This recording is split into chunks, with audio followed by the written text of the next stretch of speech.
Hello everyone, welcome to my channel online study. So guys, आज की video milestone की books पढ़ने वाले स्टूडेंट्स के लिए है, जिसके अंदर हम क्लास 8th की हिस्ट्री की बुक का chapter number 3 ruling the rural India का part 1 line by line explanation करेंगे। चैप्टर को अच्छे से समझने के लिए वीडियो को एंड तक देखें। So without getting late, let us begin the video. Okay guys, so the chapter we are going to discuss is ruling the rural India, ग्रामीण भारत पर शासन। चैप्टर के अंदर सबसे पहले हम एक पिक्चर को देख पा रहे हैं। अगर हम पिक्चर को देखें तो हम क्या देख पा रहे हैं, यहाँ पे कुछ हमें हिंदुस्तानी और कुछ अंग्रेज नज़र आ रहे हैं। ऐसा लग रहा है जैसे यहाँ पे कोई भव्य समारोह चल रहा हो, कोई आयोजन हुआ हो किसी इवेंट का। तो असल में यहाँ पे हो क्या रहा है उसके बारे में हम नीचे पढ़ लेते हैं। फिगर नंबर 1 में a painting showing Mughal emperor Shah Alam second granted Diwani of Bengal, Bihar and Orissa to the governor of Bengal, Robert Clive, as a representative of the EEIC on 12th August 1765। ये जो पिक्चर है इसके अंदर मुगल बादशाह हैं शाह आलम सेकंड, जो कि बंगाल, बिहार और उड़ीसा की दीवानी किसको सौंप रहे हैं, रॉबर्ट क्लाइव को। और किसके अंडर में, EEIC ऑन 12th अगस्त 1765, 12 अगस्त 1765 की बात है, जिसके अंदर इंग्लिश ईस्ट इंडिया कंपनी के अंडर में जो है बादशाह आलम के द्वारा क्या किया जाता है, रॉबर्ट क्लाइव को बंगाल, बिहार और उड़ीसा की दीवानी सौंप दी जाती है। अब यहाँ पे दीवानी सौंपने का मतलब ये होता है कि ये जो राज्य हैं बंगाल, बिहार और उड़ीसा, इनका जितना भी आर्थिक मामले हैं वो इस कंपनी के अंडर में चले जाते हैं। अब यहाँ से किस तरह से रिवेन्यू कलेक्ट करना है, जितने भी आर्थिक मामले हैं, एग्रीकल्चर को इम्प्रूव करना है, लगान लेना है, टैक्स लेना है, वो सब कार्य जो है किसके अंडर में आ गए, अब EEIC कंपनी के अंडर में आ गए। The painting given in figure 1 shows Robert Clive accepting Diwani of Bengal, Bihar and Orissa from Mughal Emperor Shah Alam II। अब इस पेंटिंग के अंदर हम देख पा रहे हैं कि मुगल जो एम्परर हैं शाह आलम सेकंड, उन्होंने क्या किया, रॉबर्ट क्लाइव जो है यहाँ पे एक्सेप्ट कर रहे हैं बंगाल, बिहार और उड़ीसा की दीवानी को। The presence of Mughal and British man of high standing on the occasion in the setting of a majestic place makes the event look quite significant for the English East India Company। यहाँ पे आपने देखा कि EEIC की full form होती है English east India company. However, in reality, it was probably an informal event that took place in civil stand with a few English and Indian witnesses in attendance। अब ये जो यहाँ पे event चल रही है इसके अंदर कुछ एक भारतीय और कुछ एक अंग्रेज जो हैं इकट्ठा हुए होंगे क्लाइव के टेंट में। यहाँ पे जो रॉबर्ट क्लाइव हैं उनके तंबू में कुछ एक लोग इकट्ठा होके इस आयोजन का, इस समारोह का आयोजन किया गया होगा। और इसके अंदर ज़्यादा कुछ नहीं है। चैप्टर में आगे हम देखते हैं, then why has it been shown as a grand event in the painting. अब चूंकि ये जो समारोह था छोटा सा था, इतनी बड़ी बात इसके अंदर नहीं थी, फिर भी पेंटिंग के अंदर इसको इतना बड़ा समारोह कैसे दिखाया गया है। ऐसा लग रहा है जैसे कोई बहुत बड़ा समारोह का आयोजन चल रहा है। तो ऐसा क्यों है? Actually its painter was hired by Clive to document notable events इन his life in the form of paintings, and grant of Diwani was a big achievement for a trading company which was struggling to set its feet in India। अब असल में हुआ क्या था, ये जो painting जो पेंट की गई है वो किसके द्वारा पेंट की गई है, रॉबर्ट क्लाइव के द्वारा हायर किए गए किसी भी पेंटर के द्वारा ये बनाई गई है। जिसके अंदर पेंटर को क्या करना था, रॉबर्ट क्लाइव की ज़िंदगी के जितने भी इवेंट थे, इम्पोर्टेंट इवेंट थे, उनको उसे चित्रित करना था, पेंट करना था। अब यहाँ पे ईस्ट इंडिया कंपनी के द्वारा बंगाल, बिहार और उड़ीसा की दीवानी मिलना एक बहुत बड़ी बात थी।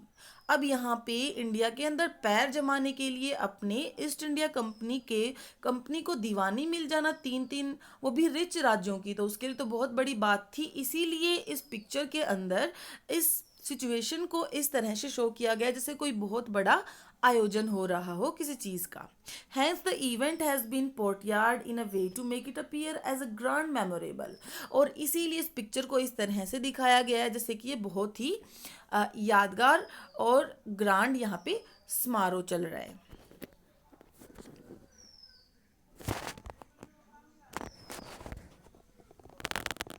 The event of grant of Diwani was all the more significant for the English company that had to import gold and silver from its homeland to pay for purchase of trading goods in India. Okay अब ये जो event थी दीवानी की, जिसके अंदर EEIC के द्वारा दीवानी को एक्सेप्ट किया जाता है, ये बहुत महत्वपूर्ण थी इंग्लिश कंपनी के लिए। अब जो इंग्लिश कंपनी है वो क्या करती थी, इंपोर्ट करती थी, आयात करती थी गोल्ड एंड सिल्वर, गोल्ड का और सिल्वर का, कहाँ से, फ्रॉम इट्स होमलैंड। अब अपनी होमलैंड से, होमलैंड का मतलब इनका जहाँ पे जो घर था वहाँ से ये क्या करते थे, सिल्वर और गोल्ड मंगवाते थे। जैसे ब्रिटिश जो इनका साम्राज्य था, जहाँ पे अंग्रेज जहाँ से आए थे वहाँ से वो क्या करते थे, गोल्ड और सिल्वर मंगवाते थे टू पे for purchase of trading goods in India. अब ये कंपनी क्या करती थी, अभी भी इंडिया के साथ व्यापार कर रही थी, ट्रेड कर रही थी। अब यहाँ से वस्तुएं खरीदने के लिए, उसको परचेज करने के लिए वो क्या करते थे, अपनी होमलैंड से सिल्वर और गोल्ड मंगवाते थे। It also had to build factories. अब इसको दीवानी मिलने के बाद क्या क्या करना था, इसको फैक्ट्रीज बनानी थी, ऑफिशियल्स अपना जो कार्यालय था उसको संभालना था, मेंटेन ट्रूप्स जो सैन्य दल था उसको मेंटेन रखना था, एंड फोर्टिफाइड सेटलमेंट, और जिसकी इसको क्या करना था, मजबूत बनाना था अपने किले को, किलेबंदी इसको करनी थी। Due to which its security and administrative expense in India were continuously mounting. इसके कारण क्या होगा, इसकी जो सिक्योरिटी, इसकी सुरक्षा बनी रहेगी भारत के अंदर, और इसका जो प्रशासन है वो एक्सपेंस होता रहेगा, बढ़ता रहेगा लगातार। Receiving Diwani of the rich territories in India was a golden opportunity to generate a steady flow of income. अब जैसे ही EEIC को दीवानी मिल जाती है रिच टेरिटरीज की, अभी जो एरिया थे बंगाल बिहार उड़ीसा, बहुत ही रिच क्षेत्र थे ये, अब इनकी दीवानी मिल जाना एक गोल्डन अपॉर्चुनिटी था, किसके लिए, अंग्रेजों के लिए, to generate a steady flow of income, यहाँ से उनको बहुत ज़्यादा इनकम प्राप्त हो सकती थी बिल्कुल सीधे तौर पे। As diwan the company became in charge of the finance of the area under its control. अब दीवान के रूप में जो कंपनी थी, जो एरिया उसके क्षेत्र में आता था उसकी क्या बन गई थी, इंचार्ज बन गई थी, and was hence responsible for administrating its land and revenue. अब यहाँ पे इसका इसी की जिम्मेवारी हो गई थी, इसकी जितना भी प्रशासनिक जो कार्य था इस क्षेत्र से रिलेटेड, जितना भी धन से रिलेटेड जो काम थे, लैंड से रिलेटेड जो काम थे, और आय से रिलेटेड जितने भी काम थे वो इन्हीं के अंडर में आ गए थे। This brought the EEIC in direct contact with the rural areas inhabited mainly by the peasants, zamindars and artisans. अब इसके कारण क्या हुआ, कंपनी को डायरेक्टली क्या करना था, कनेक्ट करना था खुद को किसके साथ, जो रूरल एरिया के जो ग्रामीण इलाके के लोग होते हैं उनके साथ। अब इसके अंदर जो है पीजे किसान आते हैं, जमींदार आते हैं, और आर्टिजन्स आते हैं जो शिल्पकार होते हैं, दस्तकार जो वस्तुएं बनाते हैं, इनके साथ इनको सीधा संपर्क स्थापित करना था। How did the company administer the rural areas. अब बात यहाँ पे ये आती है कि जो कंपनी है वो रूरल एरिया पे किस प्रकार से शासन करेगी। Did it devise new strategies and plans to improve the land. क्या ये नई नई स्ट्रेटेजी अपनाएगी और प्लान्स बनाएगी धरती को इम्प्रूव करने के लिए। Did it work for the welfare of the villagers. क्या गांव के लोगों के कल्याण के लिए काम करेगी। Was it readily accepted by the rural population. और जो ग्रामीण एरिया के लोग हैं उनके द्वारा बिल्कुल निसंकोच सरलता से इस कंपनी को अपना लिया जाएगा।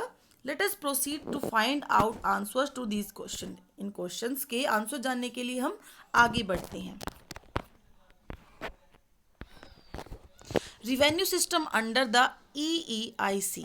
अब जो आय से रिलेटेड सिस्टम स्थापित किया गया किसके द्वारा, EEIC के द्वारा, इंग्लिश ईस्ट इंडिया कंपनी के द्वारा जो रिवेन्यू सिस्टम स्थापित किया गया, सबसे पहले हम उसके बारे में बात करेंगे। The company started and administering the lands of Bengal, Bihar and Orissa as दीवान. अब दीवान के रूप में कंपनी ने शुरू कर दिया बंगाल, बिहार, उड़ीसा की लैंड के ऊपर अपना प्रशासनिक कार्य. However, it was still mainly interested in trade.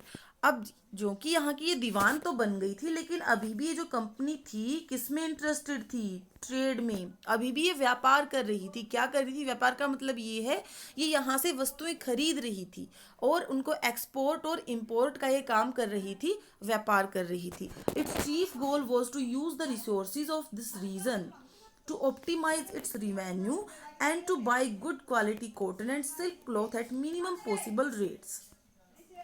अब यहाँ पे जो कंपनी थी इसका चीफ गोल क्या था? इसका जो मेन गोल था वो क्या था? इसके जो रिसोर्सेज हैं, इसके जो संसाधन हैं, उनको यूज कर लेना बिल्कुल पूरी तरह से. इस क्षेत्र के जितने भी संसाधन थे उनको यूज कर लेना, अपने रिवेन्यू को बढ़ाना और यहाँ से अच्छी क्वालिटी की वस्तुएं जैसे कि कॉटन और सिल्क के क्लॉथ वगैरह खरीदना मिनिमम रेट्स पे. बिल्कुल कम से कम रेट्स पे. क्या चाहती थी कि इनको कॉटन का, सिल्क का कपड़ा मिल जाए. यहाँ पे जितने भी संसाधन हैं इस क्षेत्र के अंदर उनको जो है यूज कर लिया जाए और अपने रिवेन्यू को ज़्यादा से ज़्यादा बढ़ाया जाए. Revenue collected from Bengal swelled up to such an extent that the company could now use them to purchase all goods it needed to export from India. अब यहाँ पे जितना भी रिवेन्यू कोलेक्ट किया जाता था, जैसे कि कर लगाया जाता था, भूमि जिनके पास थी, किसानों के ऊपर कर लगाया जाता था उनकी फसल के हिसाब से. अब जो आर्टिजन्स थे, जो दस्तकार थे, शिल्पकार थे, जो वो चीज़ें बना रहे थे, उसके ऊपर टैक्स लगाया जाता था. सबको पे करना होता था इस कंपनी को. अब कंपनी क्या करती थी? जो रिवेन्यू उसको मिलता था उसका यूज वो क्या किस लिए करती थी?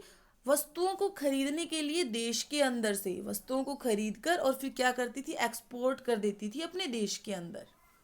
तो बहुत बड़ा प्रॉफिट ये कंपनी यहाँ पे कमा रही थी. इन स्पाइट ऑफ दैट, और इसके अलावा, इसके बावजूद, the EEIC made no effort to improve the agricultural land in area under control. अब इसके अलावा जो कंपनी ने है इससे भी गलत क्या किया कि इसने एग्रीकल्चर को इम्प्रूव करने के लिए कोई एफर्ट नहीं किए. यहाँ पे जितना भी एरिया इस कंपनी के अंडर में था इसको इम्प्रूव करने के लिए कोई यहाँ पे कोशिश नहीं की गई. Neither did it try to set up a regular efficient system for assessing land and collecting revenue. ना ही ये कोई रेगुलर एफिशिएंट सिस्टम तय कर पाई. किसका? असेसिंग लैंड, धरती का आकलन करने के या फिर रिवेन्यू को कलेक्ट करने का. यहाँ पे कोई भी फिक्स रूल नहीं था कि किस व्यक्ति को, किस जमींदार को, किसान को, दस्तकार को कितना उसको टैक्स देना है, कितना उसको लगान देना है, किस रूप में देना था. इस तरह की कोई भी फिक्स सिस्टम, एफिशिएंट सिस्टम ये कंपनी स्थापित अभी तक नहीं कर पाई थी. The exploitation of Bengal's natural human resources by the company continued. अब जो बंगाल कि जो नेचुरल, प्राकृतिक और जो ह्यूमन रिसोर्सेज थे, क्या किया गया कंपनी के द्वारा? इनका शोषण किया गया लगातार. लगातार कंपनी क्या कर रही थी? बंगाल के नेचुरल एंड ह्यूमन रिसोर्सेज का एक्सप्लोटेशन कर रही थी. And soon cracks began to show up in the economy of this rich province. और क्या हुआ? जल्दी ही, ज़्यादा टाइम नहीं लगा इस सब में, जल्दी ही ये जो इतनी बड़ी इकोनॉमी की थी, इतनी बड़ी यहाँ पे अर्थव्यवस्था थी, क्या हो गई? क्रैक होना शुरू हो गई. This company was forcefully purchasing goods. अभी कंपनी क्या करती थी? फोर्सफुली, जबरदस्ती परचेज करती थी सामान को, वस्तुओं को, फ्रॉम आर्टिजन्स, दस्तकारों से, एट चीप रेट्स, कम दामों पे. जबरन कम दामों पर दस्तकारों से उनका सामान खरीदा जाता था. And peasants were asked to pay large revenue. और जो किसान थे उनसे बहुत बड़ी मात्रा में आय है जो है वो मांगी जाती थी. This compare the peasants and artisans to migrate from their villages in large numbers. इससे क्या हुआ? जो पीजेंट्स थे, जो आर्टिजन्स थे, वो कंपेल हो गए, मजबूर हो गए माइग्रेट करने के लिए, वहाँ से निकल जाने के लिए, अपने गांव से जाने के लिए वो मजबूर हो गए, क्योंकि उनके द्वारा बनाया गया सामान जो था वो बहुत कम दामों पे जबरदस्ती कंपनी के द्वारा लिया जा रहा था. अब इससे जो है वो और ज़्यादा गरीब होते जा रहे थे। जितना सामान के ऊपर उनका पैसा लगता था, जितना कॉस्ट आता था प्रोडक्शन में, उससे भी कम रेट पे अगर कंपनी उनका सामान ले रही है तो हम सोच सकते हैं कि उस समय क्या स्थिति रही होगी। अब बड़ी मात्रा में वो क्या कर रहे थे, माइग्रेट कर रहे थे वहाँ से आर्टिजेंस और जो पीजेंट्स थे from their villages in large numbers, which in turn led to decline the production of artisans goods and production. इसके कारण क्या हुआ, अब जो दस्तकारों के द्वारा जो प्रोडक्शन किया जाता था, जो किसानों के द्वारा प्रोडक्शन किया जाता था, वो क्या हो गया, डिसलाइन होने लग गया, कम होने लग गया। Things go things took turn for the worse when in 1770 a terrible famine struck Bengal. अब क्या हुआ, अब जो ये जो चीज़ें थी और भी ज़्यादा बदतर हो गई, बद से बदतर कब हुई, इन 1970, 1770 में। कैसे, a terrible famine struck in Bengal in which about 1/3 of its population was killed. बहुत बड़ा अकाल पड़ा 1770 में बंगाल के अंदर। इससे क्या हुआ, कम से कम 1/3 जो पॉपुलेशन थी बंगाल की वो क्या हो गई, मारी गई। अब अकाल के कारण, भूखमरी के कारण कम से कम 1 करोड़ आप लगा लीजिए, या फिर आप लगा लीजिए पूरी जनसंख्या का 1/3 जो भाग था वो खत्म हो गया। So guys, this is enough for today. Chapter के अंदर हमने पढ़ा कि किस तरह से बादशाह आलम सेकंड के द्वारा ईस्ट इंडिया कंपनी को बंगाल, बिहार और उड़ीसा की दीवानी सौंप दी गई। तीनों ही राज्य रिच राज्य थे, और जैसे ही दीवानी मिली इस कंपनी को, इन्होंने क्या करना शुरू किया, यहाँ के रिसोर्सिस का, यहाँ के जो ह्यूमन रिसोर्सिस था, जो मानव जो संसाधन थे, उनका दुरुपयोग करना शुरू कर दिया। और इनके द्वारा जो प्रोडक्शन किया जाता था उसको कम दामों पे ये लेते थे, और जो रेवेन्यू यहाँ से इकट्ठा किया जाता था उसी को इन्हीं का सामान खरीदने के लिए यूज़ किया जाता था। और सामान को जो यहाँ पे, जैसे कि सिल्क का कपड़ा था, कॉटन का कपड़ा था, जो बहुत महंगा होता है, उसको कम रेट पे खरीद के और अपनी होमलैंड में भेज दिया जाता था। इस तरह जल्दी ही क्या हुआ, ये जो सारे ही राज्य थे क्या हो गए, डिसलाइन होने लग गया इनके प्रोडक्शन में, और बहुत सारे लोग मारे गए, बहुत सारे लोग यहाँ से माइग्रेट कर गए। स्थिति बहुत यहाँ पे खराब हो गई थी। अब यहाँ पे स्थिति खराब होने के कारण ईस्ट इंडिया कंपनी को भी तो नुकसान होने वाला था। ये तो नॉर्मल सी बात है। अगर राज्य के अंदर प्रोडक्शन अच्छा नहीं होगा तो क्या होगा, अब उसका भी तो रिवेन्यू घटेगा। अब इसके लिए ईस्ट इंडिया कंपनी क्या करेगी, क्या वो कृषि के इम्प्रूवमेंट के लिए कोई कदम उठाएगी, इसके बारे में हम हमारी नेक्स्ट क्लास में बात करेंगे। अगर आपको वीडियो पसंद आए तो वीडियो को लाइक करें, शेयर करें, और अगर आपको कोई प्रॉब्लम है तो कमेंट बॉक्स में मुझे ज़रूर बताएं। Thank you, have a nice day.